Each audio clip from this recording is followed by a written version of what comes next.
Nakabili ako ng ng peony. Ito wala pa akong itong klaseng peony. So I'm gonna try to plant this one. Ito guys yung yung itsura ng roots nila. You see this?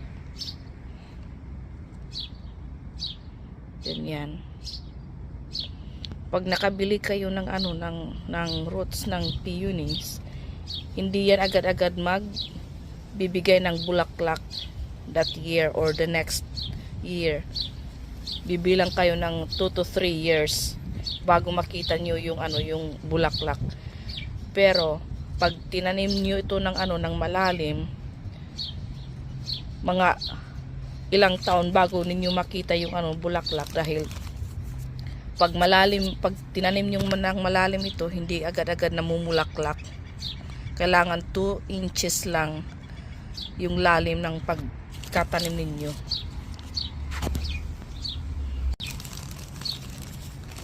Yung isa, pareho ito sila pareho puti. Ito mas marami. Mas maraming ay. 1, 2, 3, 4, 5, 6.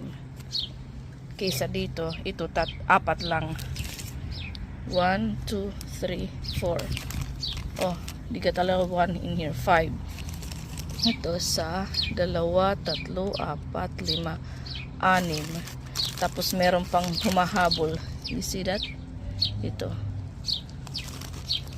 So ngayon, ang gagawin ko, lalagay ko sa sa pots, tapos lalagyan ko muna ng tubig. Isusok ko ng ng tubig para maka-inom.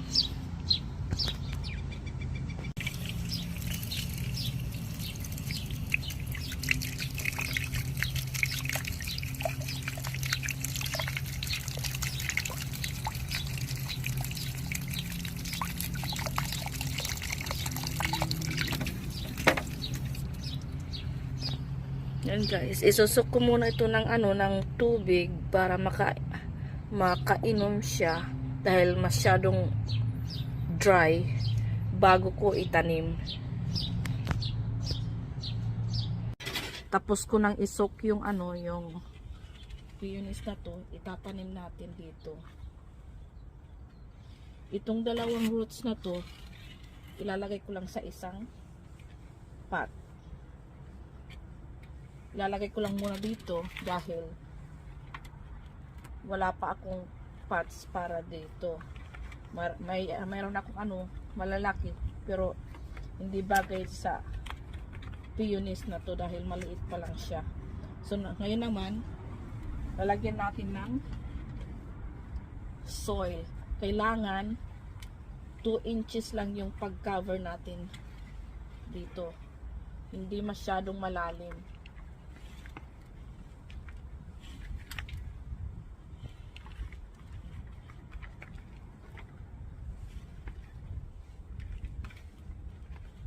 Dahil pag masyadong malalim yung pag-cover dito, hindi mamumulaklak. Abutin kayo ng ilang taon.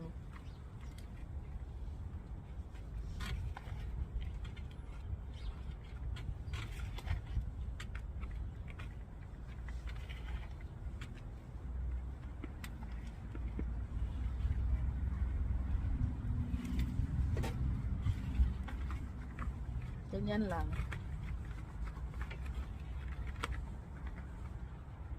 Ito na guys.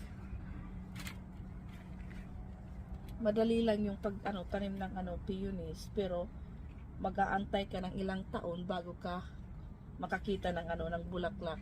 Pero kung halaman na yung bibilhin mo, mga next year, pag nabili mo yung yung halaman na peonies, mga next year may bulaklak ka nang makikita.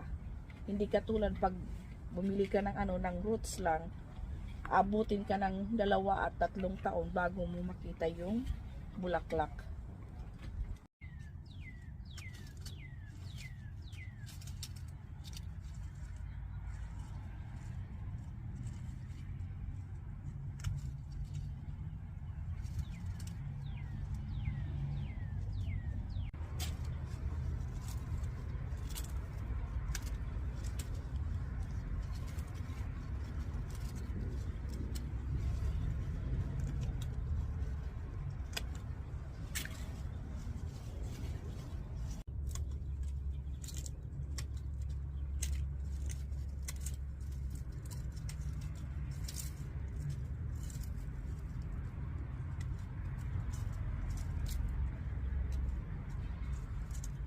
dahil ito ay lumang dahon.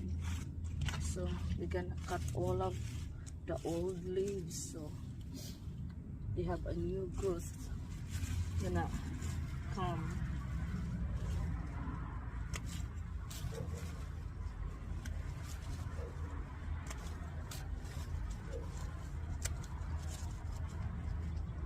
Tanggalin din natin ito, yung mga lumang dahon.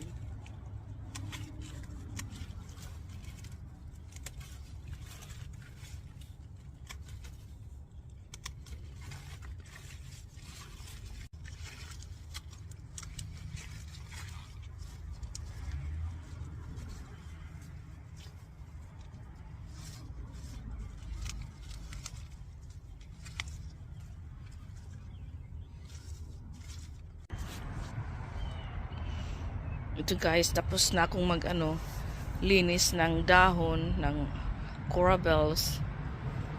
Yan. Natanggal ko na yung mga lumang dahon nila.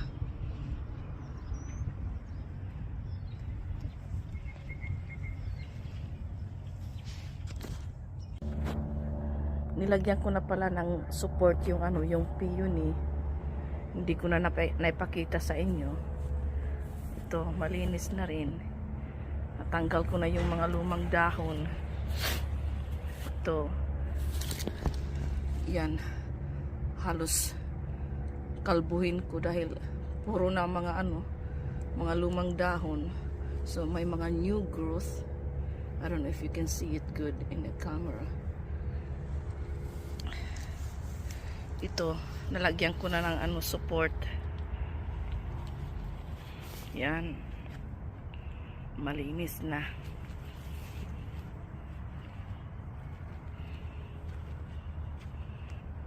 Tanggal na yung mga lumang dahon. Ito, nalagyan ko na rin ng peony support.